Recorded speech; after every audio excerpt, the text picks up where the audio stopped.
Welcome to our Build-A-Barn series. Make sure you check out the rest of the videos and our playlist that show the different steps we took to build our new pole barn.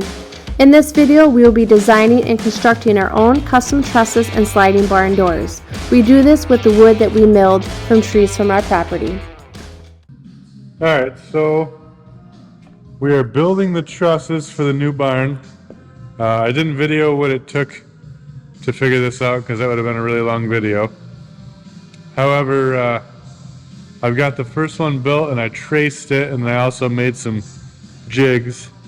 So I just have to flip this one over, put the nail plates on the other side, and then we'll begin building the rest of them. We need 13 in total. This is what they're looking like. So 24-foot span, 2x6 for the top cord, 1 foot overhang.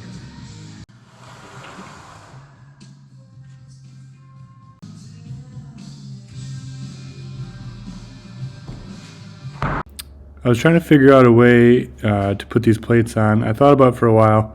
What I ended up settling on was this tamper. It's used for compacting soil. I used it a few times last night. It seemed to work pretty well. This will be the first time that I'm using it on a lot of plates, so we'll see how it works.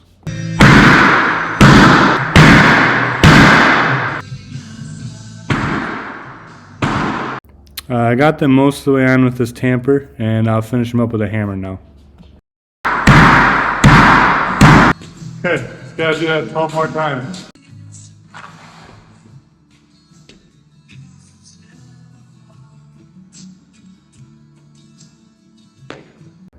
Seems pretty solid.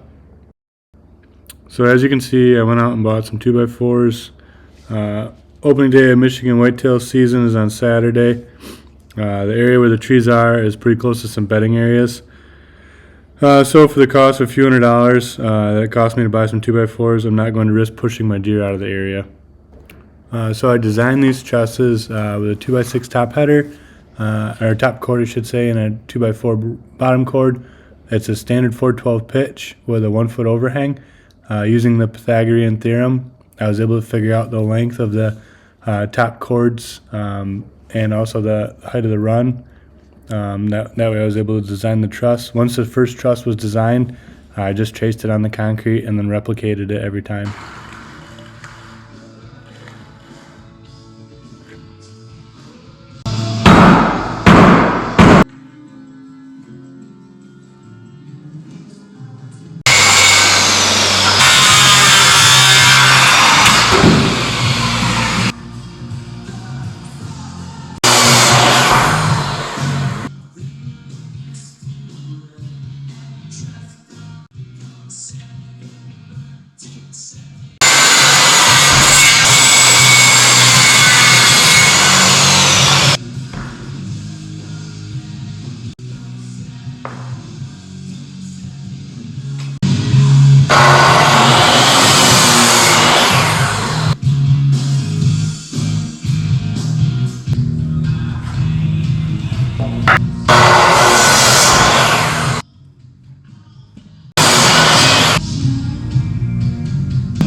Eleven more. Look good though.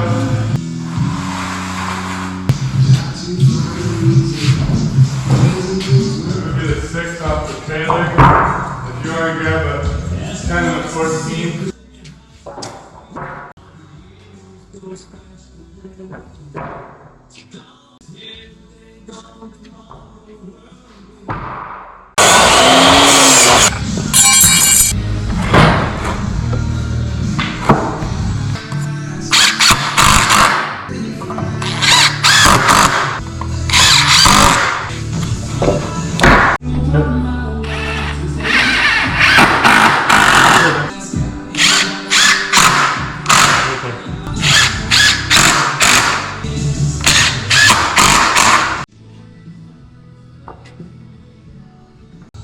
so what we did is we mended a 10 and a 14. So I have a 24-foot board. I'll pull the tape from end to end. We'll mark 12 foot on the center. That's what Mark right here. Yeah, you gonna do it? Come on, right here. Yeah, around the woods. Okay, good. Right here. Right in the end. Yeah. Let me see. You make a good one? Okay, let me see. I'll make one, you make one. So right here. Yep. You good? Give me a high five.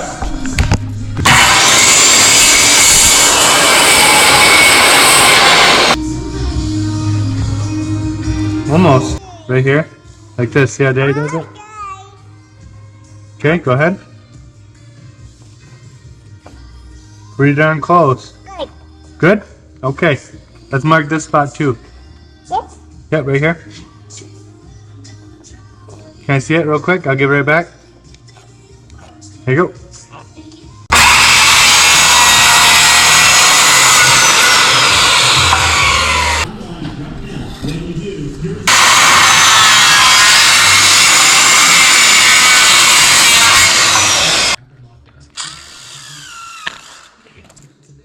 And dust is gone. Swiffer Heavy Duty Cleaner.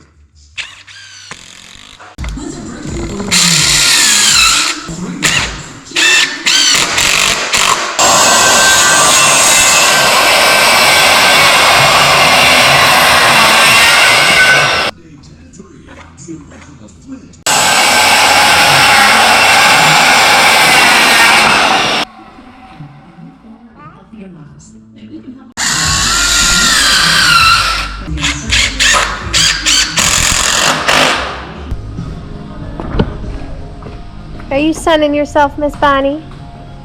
My 4-foot mark.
so we built these trusses to save us some money on the construction of this barn.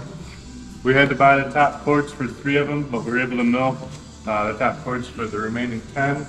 All the webbing was that we milled, but the bottom we had to purchase as well.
Okay, so you may have noticed in the video of us hanging the trusses that we're using these bars.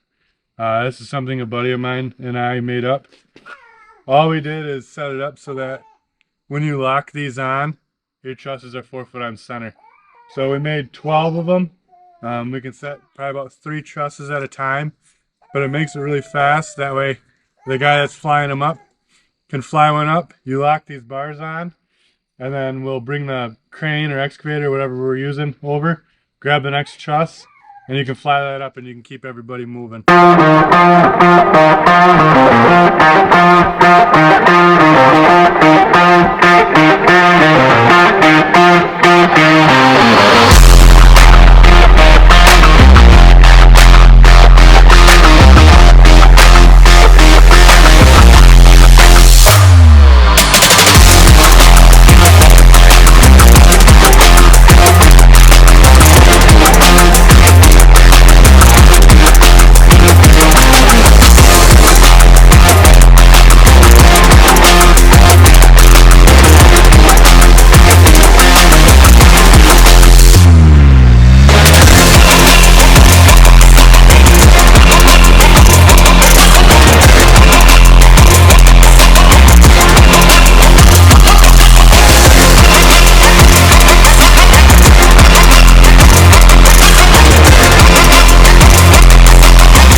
Okay, all the purlings are up now.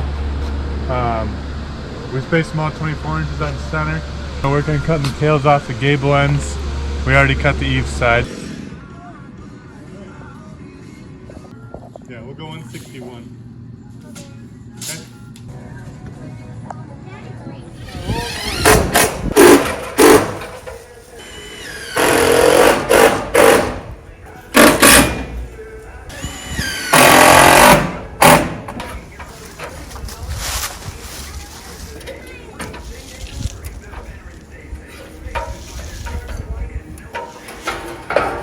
So a really useful trick that I learned while building these barns is to use a staple gun. That gun shoots like a 2.5 inch crown staple. I use that to hold the tin up, and then I go back later and put the screws up. But it helps to get the tin in place and hold it in place before all your screws are in.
All right, so we're framing the doors today. We're building 3 sliders. We opted to use wood because the quick frames are a little bit pricey. So I'll show you what we're doing here. So we're putting these plates on at every intersection, and then we're countersinking and putting in 6-inch lag bolts just to really lock everything together nice, keeps everything nice and tight. We countersunk them because we're going to wrap this whole door in 1.5 inch flashing to protect it from the weather. But we got 2 done. There's 1. There's the other one. And we're going to make the 3rd one right now.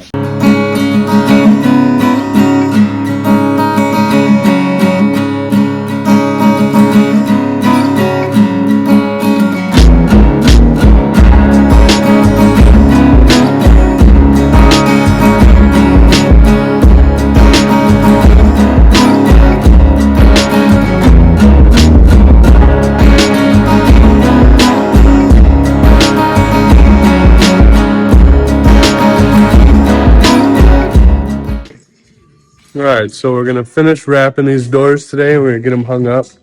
What we did is we had a piece of custom trim cut, 1.5 inch by 1.5 inch, so that we could wrap the outer edge of these doors and keep them protected. So, show you what we're doing.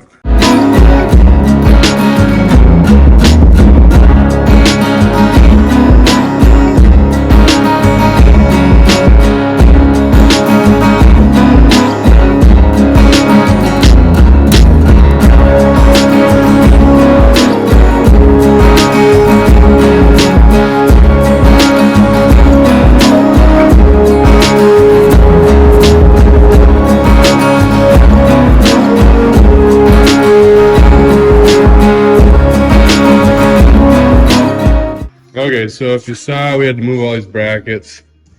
We originally had them out to the edge, but this new trim piece that we had kept running into them right here.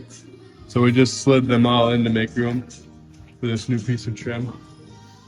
So the door's wrapped.